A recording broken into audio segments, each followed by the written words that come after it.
And now I'd like to introduce to you Zali Steggall, independent member for Warringah. We're so lucky to have her. Team Zali, lift the roof as we welcome her onto the stage.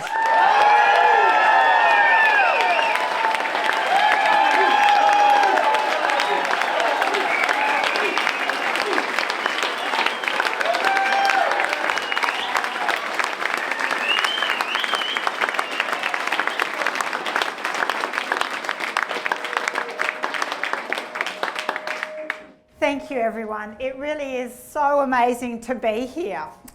When I welcomed so many of you on the way in, I felt like it was like a reception line of a wedding. And I feel like actually that's appropriate. I'm here to renew my vows to Warringah.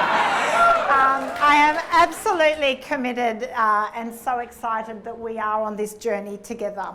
But I would like to start by saying thank you to Russell Dawson and Lana Kelly for such an amazing acknowledgement of country. And I would also like to pay my respects. The longest living culture in the world, 65,000 years. We have the benefit of such knowledge, of an ability to walk on this land, to respect and care for, to be custodians of the land, the sea, the air.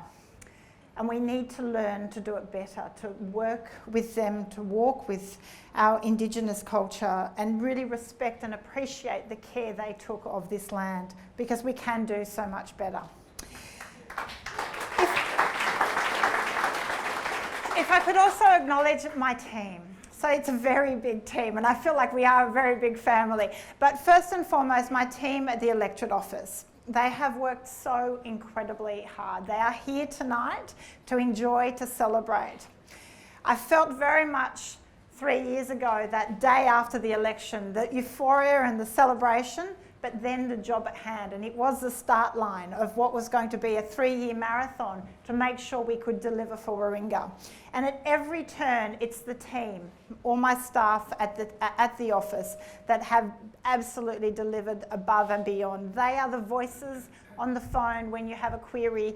They are the people that have brought Warringah residents home from all corners of the world when we got stuck with closed borders in COVID, that have helped on NDIS and aged care, that have helped on so many things. So if I could have a big round of applause for my team.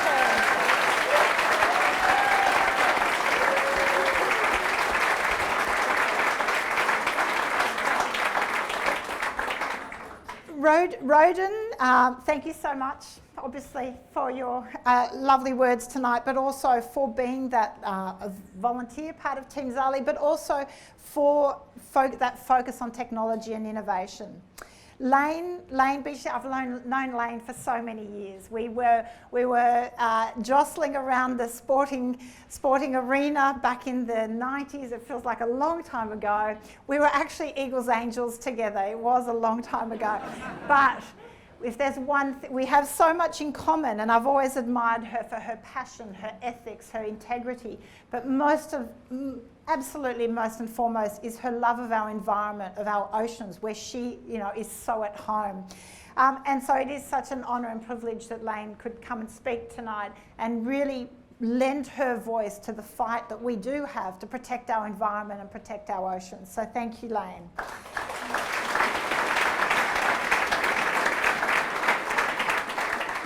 And to Alexia Genesini. Now, what an amazing speaker, amazing young woman.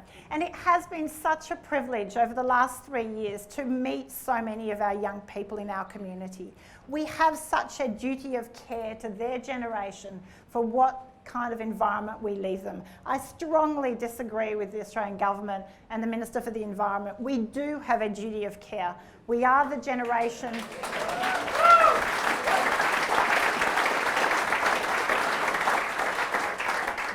We are the generation that we have the facts, we have the science, there is no doubt, and we also have the opportunities, and yet we still have the handbrake on, we still have denial and delay.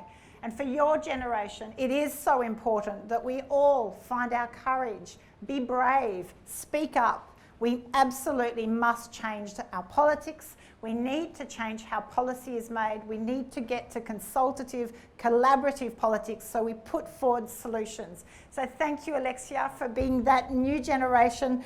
You will bring hope, and I am so passionate to make sure we deliver it for your generation.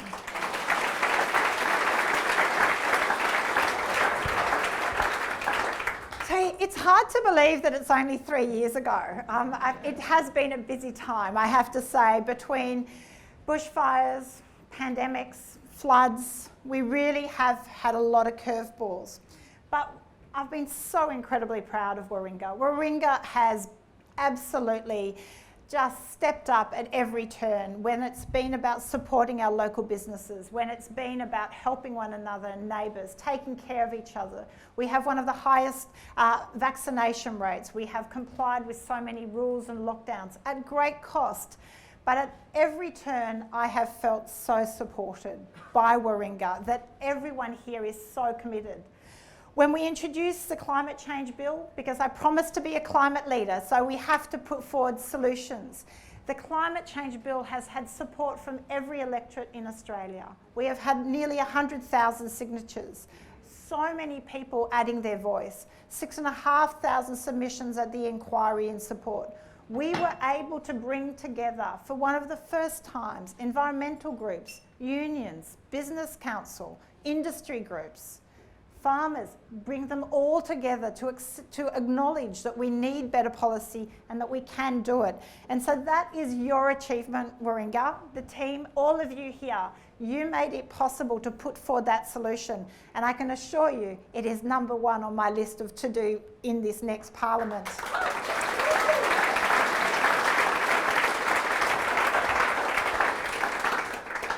There's a lot of other things that happen in Parliament, and one of the promises I made was to pull back the curtain on Canberra and to really understand and let you participate, because it is your democracy. I am there representing you as your voice.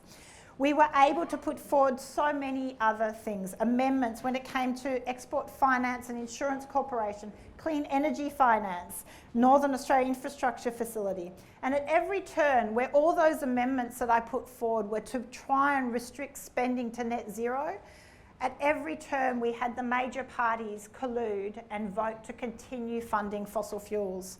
And that is why it's so important, and I'm so committed to go back to Canberra, and we need to change that culture, that climate of Canberra. Yes.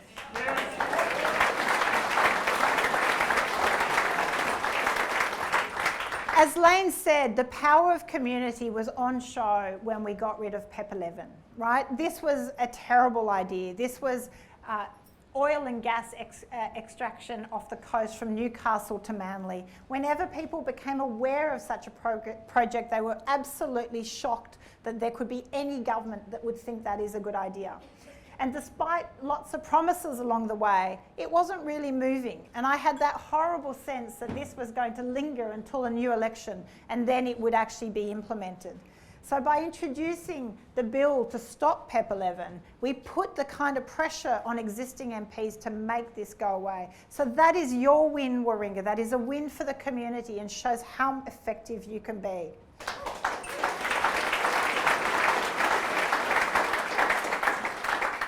Now, the last 3 years have been fascinating. I think for me, I don't quite qualify. I don't describe myself as a politician. I really just think of myself as a citizen.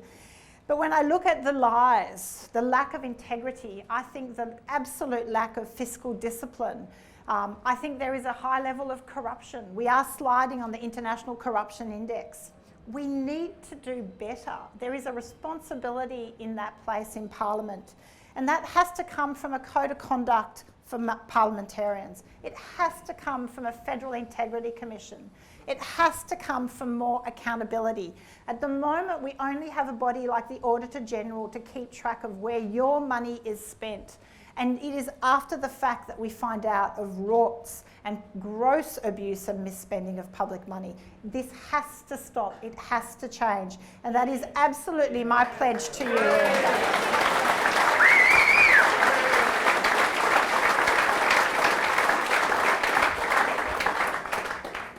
So So that whilst there's been a lot of things achieved in 3 years, and I'm so thankful for my team, as I said, for how much we have pushed through. I do think that it was a marathon that we started 3 years ago. We are now in the home sprint, right? We're 6 weeks away from an election. We anticipate it being called on the weekend. Obviously some troubles in the party ranks, and there's still a few court dates ahead. But that is not my focus. My focus is, how do we do better? How do we change that climate in Canberra? How do we have a new wave of politics? Because there are so many things we need to do. We need to focus on a new circular economy. We absolutely need to focus on sustainability and inclusive growth.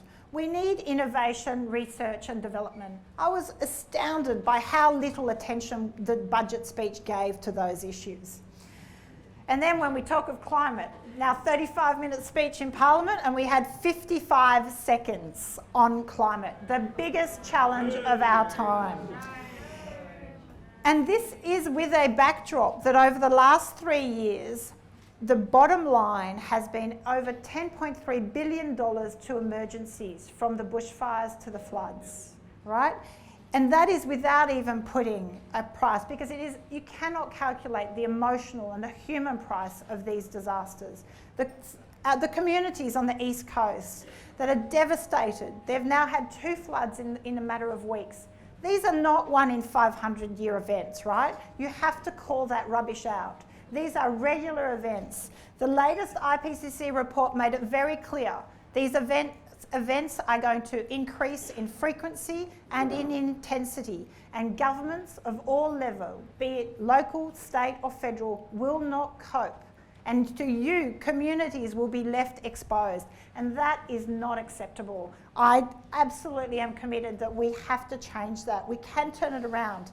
And that's why the 5 steps to net zero, right? A lot of people get caught up in thinking it's too hard. How are we going to do it? It in fact does not have to be so hard. Step 1, you need a good infrastructure and legislation, and that is the climate change bill, uniformly supported. Step 2 is we need to commit to transitioning our energy sector, and we have the capacity to be at 80% renewable energy by 2030. We need to halve the emissions in industry. We need to progress to electric vehicles. Now, there is so much talk in the last few weeks around reining in the cost of living. But without climate action, it is putting a band-aid on an open wound. It was ridiculous that the budget completely failed to allocate significant funds towards meaningful transition. We know the cost of food, fuel, insurance are all exacerbated by climate disasters. Go and talk to communities that have been impacted by the latest floods. Even our community, we had a river running down the Manly Corso only a few weeks ago. Businesses having to clean up. Our infrastructure simply is not equipped to cope. So we need to be very clear. We're heading towards $1.2 trillion of impact from climate. But what is so frustrating is the opportunity. Instead of spending, and we are currently spending $22,000 per minute on fossil fuels. Now let that sink in. That is your money, your taxes. That is what they are paying for. It is entirely unacceptable. At the moment, the Morrison government has a fake net zero plan. Let's be very clear about that. And there is so much more that can be done. There is so much opportunity. I have so many businesses knocking on my door wanting to put forward solutions. So we can absolutely implement the 5 steps to net zero. And so it's with your support that I hope absolutely to be in Canberra to make sure that happens. We can do so much, whether it's locally. We have to stay healthy. We have to stay connected. We have the roadmap to zero. We, of course, have our frontline staff through COVID when it came to aged care. We need to implement the recommendations of a Royal Commission. We need to implement the Respect at Work report in full. There are so many reports that are waiting on the shelf. There is no political will to tackle the big questions in Canberra. Everything is short-sighted. Everything is just for the next 6 weeks. and that is not good enough. So I have been a pretty loud voice, I think, over the last 3 years, and I am absolutely determined to continue being a very loud voice to make sure we get some change.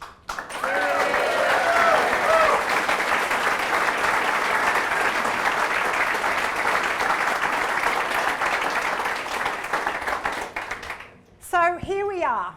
It's been really hard to organise tonight because we weren't sure the weather was going to work, COVID was going to work, and also just it is just so nice to be out, to see so many familiar faces. Thank you, Team Zali, you are amazing. Warringah turned turquoise in 2019 and it was such a celebration.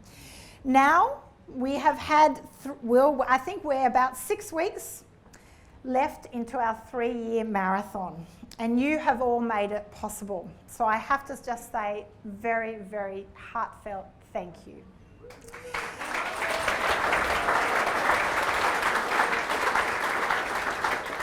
Now, many of you know about our 3 Ps implemented at the last campaign about being polite, positive and prepared.